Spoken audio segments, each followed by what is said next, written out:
That should be the title of my autobiography. It's not what I wanted, but it's fine.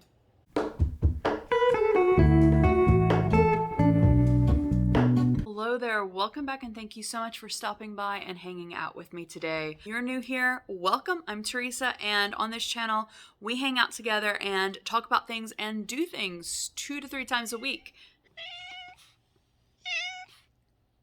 Well, definitely things that you should subscribe and hang around a little longer. Today we're going to be going to the library together. I am currently doing this literary challenge with myself where I am reading 100 of the best of books cited by the people who have Goodreads accounts. And yes, if you are interested, that will be a video. I have no earthly clue when that will be uploaded though, because it won't be uploaded until I'm done with everything. It's kind of going to be a great little time capsule though, because I'm filming my reviews of each book right after I finish reading them. So that video will be uploaded when I'm done. But 100 books would be really expensive to go out and like actually purchase each book. I do have some of the books, but not many in my own collection. So that is where the public library comes in handy. So for the 6 books that I've read would have cost upwards of $80 if I would have gone out and purchased them. So like, thank you, public library. And so today I'm heading over to restock my books, and wanted to take you along for that. We might get a snow cone as well because it's 1,000,000 degrees outside and I haven't had a snow cone in years. So I might do that. Since it is 1,000,000 degrees outside, I do have to change out of my sweater. So let me first get dressed and then we'll head out. Okay, that took way too long to get dressed than it should have, because I wanted to wear a tank top today, or like really anything sleeveless, but my shoulder looks so freaky. If you're new here, I broke my shoulder and it's like slumped over. So like, it looks really freaky without like anything on it, and it's too hot to wear any sort of blazer or anything like that. So I just picked my my most minimalist Disney shirt that I own, because I own so few articles of clothing, like at least t-shirt wise, either like work clothes or Disney t-shirts. There is no in between. I really have to work on fixing that, on having like that in between of wardrobe.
Successful library trip. Unfortunately, the snow cone stand had such a long line, which they always do.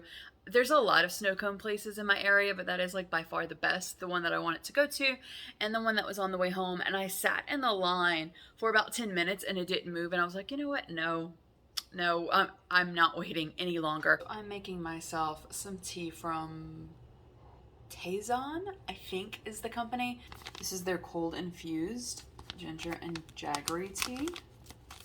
So you just take like room temperature water, you just like dunk that in. So you're supposed to shake this up, but I don't have one of those things to shake up, like one of those containers. And I'm at home, so I just kind of stirred around, put this spoon on it. It's not what I wanted, but it's fine. That should be the title of my autobiography. It's not what I wanted, but it's fine. Okay, let's talk about the books that I got.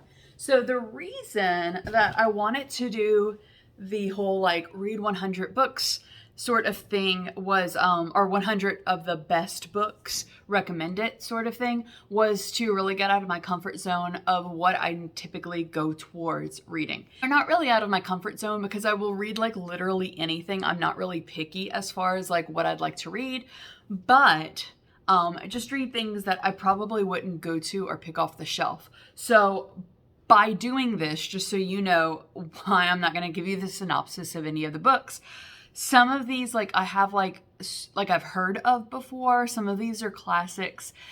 Some of them I have, like, a sort of gist of what happens in the book.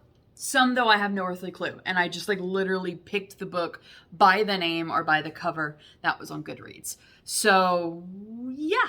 I'm just going to show you what the books are. I don't know. I hope they're good books. For the first book that I picked up really large books. The books that I went with the intentions of getting, they had been checked out between, I was supposed to go last week. So like I checked last week to make sure that all the books that I was going for on this trip were there, and they were. And then I stupidly forgot to check this week, like before I actually like left the house. So, picked up these, which are on the list, and they are large books, but that is okay. So first up is Lonesome Dove, and this is a Pulitzer Prize winner from 1986. So, you know, the year before I was born. And this, all that I know about it is that it's a Western because A, there's a cowboy on the cover. B, like obviously it says Western. But C, whenever I was in that section, there were 3 men there who were literally dressed like cowboys. Well, I mean, not like cowboys on like the actual like field doing like cowboy work, but like cowboy get dressed up, go into town, that sort of thing. All right, so this one wasn't on the list, but whenever I saw it, I thought 2 things. 1, I thought this looks like a really cool book. And then 2, like just the cover, like once again, I just judged the book by its cover, but also like this is the title of a Doctor Who episode, or like a Doctor Who, or like a Doctor Who episode arc. I think that it was the same title for the 2 episodes, but it's Silence in the Library. Anyway, so this is Silence in the Library. It is a mystery, which mystery is one of my favorite genres, and this is a Lily Adler mystery. So I'm assuming this is part of a series, and this was written by Catherine Shellman. Next up is Tell Me How to Be, and this is from Neil Patel. The Godfather by Mario Puzo. I mean, I know the Godfather story. I love the Godfather trilogy. Not really the 3rd one, but I love the story. I love the characters. Like, I could quote it for you, but I've never read the actual book. I did read The Sicilian last summer, and I kind of like read it just to get through it because I'm that sort of person. Like 100% know the story, but I just want to see what the actual book is like. One Flew Over the Cuckoo's Nest by Ken Kesey. Once again, like I've never seen the movie. I know, like, I've heard of it. I have like some concept of like what it's about, but never read it. Don't really know the particulars. All right, so this one, it's an Agatha Christie novel. A whole bunch of Agatha Christie's were on that list. Pretty much all of her books were on that list. And Agatha Christie is one of my all-time favorite authors, so I've read a lot of her. So I just picked this one at random because it was on the list, but it's one that I have not read, and it's Death in the Clouds. I have from Charles Dickens, Oliver Twist. That will be my second Dickens story that I've read in my life. That's an author that I had to read a lot during my undergrad studies for my English major, but I just always pretended to read it. All right, so this one has a sticker on it, so I was trying to figure it out. This is The Unbearable Lightness of Being. All right, so let's see, by Milan. It's like, I can't really read this. It just looks like scribble. but it's the author's page, by Milan Kundera. So book, it did not look massive online. Like, I mean, none of these books look massive online, but I didn't look to see how big the page numbers were. We have the thorn birds. I really like the bird and the color orange that the cover was. And then this one that looks like a brand new book. We have Animal Farm by George Orwell. By the way, it's called, like, whenever, I didn't realize that that's like what it was fully called. When I checked it out, the receipt that they gave me, it says Animal Farm, a fairy story. So that's interesting. All of these, by the way, are due in 21 days. So thankfully I will be able to renew them. Even though I am a quick reader, I'm not exactly sure. Let's see if I can do this. Well, nope, can't with one arm. All right. Not supposed to be lifting anything with my left arm over 5 pounds. So, you know, can't do this with one arm. Yeah, I don't think I'll be able to read all of these books in the next 21 days, but maybe. If you've done a book haul lately, either at the library or you just like went out and purchased them yourself, let me know what you got in the comments down below. And if you have any book recommendations, I'd love to hear those as well. Thank you so much for coming to the library with me today and spending a little bit of your day with me. I hope you have a wonderful rest of your day, and I'll see you in another video. Goodbye.